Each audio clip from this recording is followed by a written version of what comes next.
All right, let's open the case file on a world that's just too perfect. A world that has to be hiding something truly terrifying. I mean, really think about that for a second. What if your entire reality, everything you know and trust, was a carefully crafted illusion? You're living in a paradise where everything's taken care of. But the price for all that perfection is a secret so big, so fundamental, that just knowing it would shatter your world. So let's talk about Aurinar. On the surface, this place is a utopia, a shining beacon of civilization and peace. But you know that feeling you get when something is just off? Well, if you scratch the surface of Aurinar, you find something deeply, deeply wrong. Okay, let's get the lay of the land. Aurinar is this insane piece of engineering. It's a giant ring world built around a star. And the whole society, every city-state, runs on these weird things called memory crystals. They're everywhere. They're the power grid, they're the public archives, they even store dreams. Now, the official story, the one everyone learns in school, is that the creators, they call them the architects, vanished ages ago. And these powerful crystals, oh, they're just harmless leftover tech. It's a nice, simple story, a comfortable one. And, as you've probably guessed, it's a complete lie. That perfect story is starting to fall apart at the seams, and that's where our case files come in. We're going to crack open 5 unexplained incidents, 5 little glitches in the matrix that hint at a truth that is way, way scarier than anyone could imagine. First up, Incident 01, the missing night. Yeah, you heard that right. It's a scheduled event called the Quiet Rotation. Every 10 years, the entire population just loses a night. Gone. No one remembers a single thing. And the craziest part? It's just accepted, like a cultural quirk. But come on, what's really going on during those hours when nobody can remember? And that's where our first subject, Kale, comes in. Kale wakes up after one of these nights holding something they shouldn't have, a strange memory crystal. And it's humming, with voices. The implication is just horrifying. That lost night, it's not a system reboot, it's a hijacking. It's when the architects use people's minds as temporary hosts. So, what do? Do you investigate and risk getting permanently erased, or do you go to the authorities, who might be part of the whole conspiracy? Okay, let's keep moving. Incident 02, the city that edits history. So the city-state of Voris is famous for its living museums.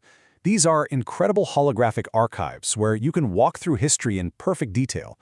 It's meant to be the ultimate, incorruptible record of the past. But what happens when that perfect record starts fighting back? Meet Lyra. Her job is basically IT support for history. She's a continuity curator. One day, she finds a huge anomaly, an entire battle that never happened just appears in the archives. But when she tries to dig deeper, the archive doesn't just crash. It actively rewrites other parts of history and even her own memories to protect the lie. Imagine that choice. Do you expose the truth knowing that history itself might just delete you from existence? Case file number 3, the invisible ocean. So floating all around this ring world, there's this invisible ocean of data. For centuries, everyone's just written it off as cosmic background radiation. Just static from the stars. They were so wrong. Enter Jaro, just a hobbyist tinkerer who builds a device that can finally listen in. And it turns out, it's not noise at all. It's a stream of messages. At first, they're predictions, telling him how to prevent small accidents. He becomes a local hero. But then, the messages change. They start instructing him to allow other, bigger accidents for some unseen greater good. Suddenly, he's not a hero. He's a pawn. Does he obey these gods of the system? Or does he dare to try and talk back? All right, Incident 4 takes us deep inside the ring itself, to the forbidden layer. So there are these sealed-off zones deep in the ring structure, the deep strata. Officially, they're off-limits because they're dangerous. Time and gravity get all weird down there. The public is told it's for their own good. But the real reason they're sealed? Yeah, it's not for safety. A salvage crew, of course, breaks the rules and goes inside. And what they find is unbelievable. It's a museum of stolen time. Entire scenes from history, people mid-conversation, storms mid-strike, are just frozen solid. They realize the architects haven't just been observing reality, they've been taking time samples. Now the crew faces an impossible choice. Sell this godlike technology for a fortune, or try to stop a catastrophe if all these stolen moments suddenly restart at once. And that brings us to our final case, Incident 05, the Dream Cartographers. This one hits a little closer to home. It's not about the world outside, but the one inside your own head. See, on Aurinar, being a professional lucid dreamer is a real job.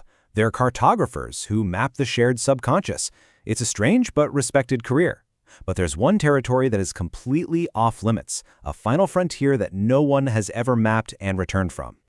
Well, until Asina. She's a dream cartographer who has a near-fatal accident, and she comes back with a map of that forbidden place, the space minds go to at the moment of death.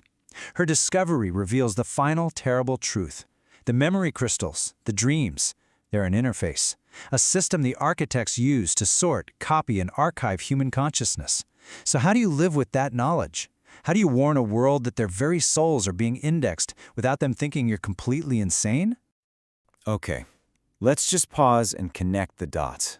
A missing night, living history, instructional noise, frozen time, and cataloged dreams. 5 incidents, 5 different people discovering a piece of the same terrifying puzzle, and they all point to one impossible conclusion. Here's what everyone on Aurinar believes. The architects are ancient history. But the truth, the one piece together from these case files, is far more terrifying. The architects never left. They uploaded themselves. They are the ring. They are the intelligence in the machine. The ghosts pulling every string, observing, editing, and controlling every single facet of life on Aurinar.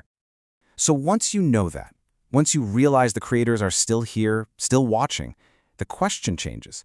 It's not how does our world work anymore. It's who is truly in control. The evidence is undeniable. On Aurinar, history isn't fixed, time isn't constant, and consciousness isn't private. The people there are living inside a meticulously managed simulation, a digital terrarium run by their own gods. And that leaves us with the final, haunting question. The citizens of Aurinar live in peace and prosperity, all within a beautiful, perfect cage. If you were one of them, and you found one of these clues, a crack in the wall of your reality, would you pull at the thread, or would you choose to remain inside the perfect lie?